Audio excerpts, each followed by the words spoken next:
Warning, the following content you are about to witness is extremely interesting. Hello guys, today we will be talking more about survival, because in the first episode I made, we left off because we kind of had a little run out of time era. So today we will be talking about survival. We will be talking, in this survival talk, we will be talking about fishing and all the different kind of lures you can use for fishing. Some from, I don't know, plugs, spoons and spinners, and fly fishing. All that good stuff. So, let's get to the basics. Fishing line. There's many different brands of fishing line and styles of fishing line. And the most anglers have their have their favorites for specific fish. Though none of these, the number that indicates the line's breaking strength, commonly sold in the United States as pound test, from 2 to 6 pounds. 1 to 3 kilograms is good for panfish. Small trout and like a 6 to 12 pound, 3 to 5 kilogram test line, good for handling bass, pike, and walleye.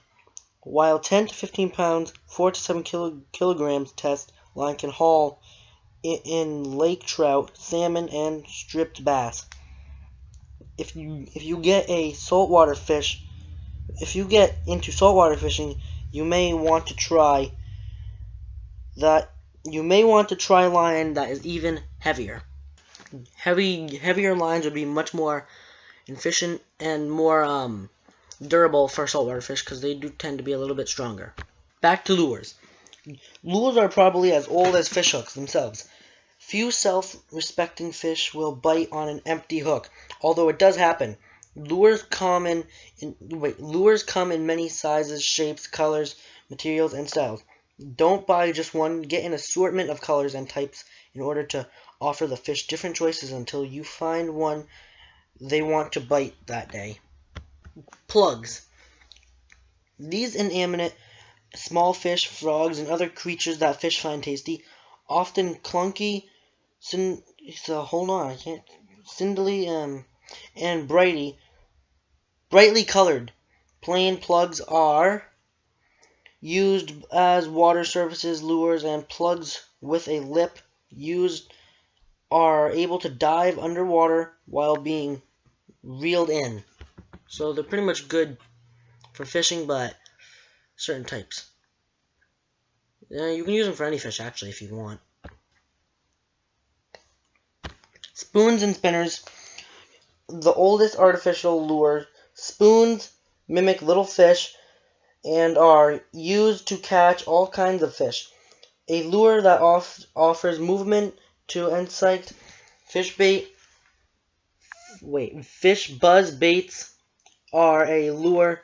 Large spinners type that make a buzzing sound and bubbles. So it kind of mimics the movement of fish. And the real living fish, human fish. Oh God, I did not mean human fish. Yeesh. Oh God, ugh, human fish. Oh God, no, I didn't mean to say that. Okay, so let's get back on topic. Fish is what I meant to say. It looks so much better. So the living real fish get lured in because the buzzer makes bubbles and buzzes. It kind of looks like a real fish, so it mimics a fish. Jigs and plastic. This group is characterized by weighted lure heads attached to rubbery, sometimes plastic bodies. Flies.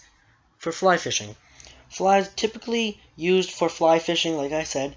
Hair and fiber combined to make wet flies with sink, and dry flies which float. Poppers and floating fly that with small plug style head. So it'd be like floating on the water, like it would look like a little water bugs. It would look like a water bug, and the fish would mistake it as a water bug and jump up and get hooked in the mouth. And that's when you reel it in. Fish are idiots. Pack your fishing survival kit. If you find yourself in the wilderness, if you find yourself in the wilderness or a survival scenario, any type of survival scenario, you would be smart enough to have fishing gear in your survival kit. Carving a fish stick. No, we are not carving up the kind of fish sticks you eat out of the freezer, but this kind of fish stick you can actually catch fish with. You may be familiar with the hobo fishing stick. If not, well, it is just a fishing line wrapped around an aluminum can for the reel. Yep, pretty cool actually. In this still water fishing technique, you can cast the baited hook, weight and bobber with one hand while unwinding the line from the can with the other. But how can you save line and separate a rod? After a few false starts, I tried. I'm reading this off of a little thing. Sorry. I didn't really do this. I'm just reading it off a thing. I tried using a stick, sanded smooth and wound with some fishing line. I cast it out directly off the end of the stick. It worked. Okay. Interesting, I guess. Go really old school. No hooks, no line. You're still not dead in the water. You're still not dead in the water. Follow these steps.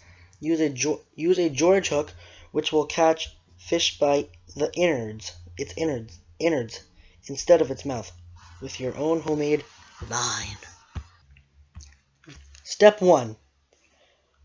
Pluck a sharp thorn from a tree or bush, and round up the strongest fiber you can find. If you have dental floss in your survival kit, you can find if you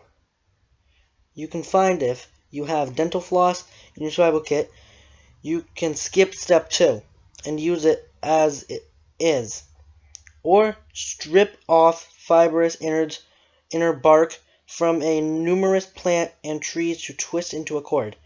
I'll actually show you how to do this in a minute now. Step 2. Create a cord. Grab a small length bark and twist it until it kinks and holds.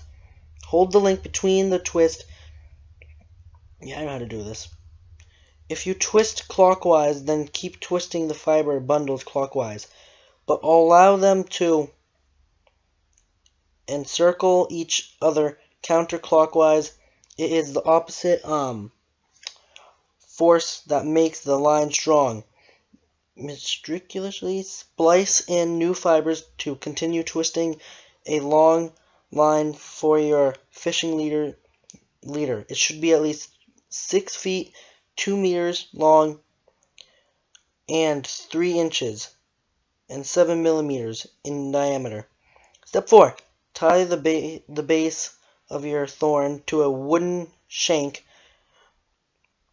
or the end of the line.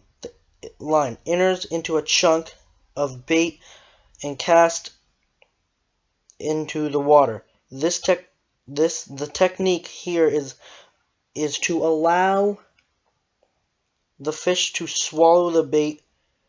Do not jerk the line to set the hook.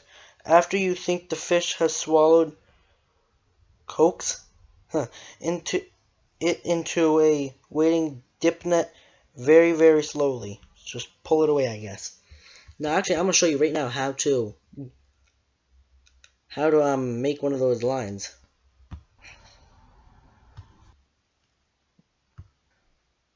Yeah, I don't know if I'm actually doing it right. Hold on, I'll be right back. Actually, I'm actually gonna make a separate video, so if you want to see how to make a fishing line, there will be a part 3 to this.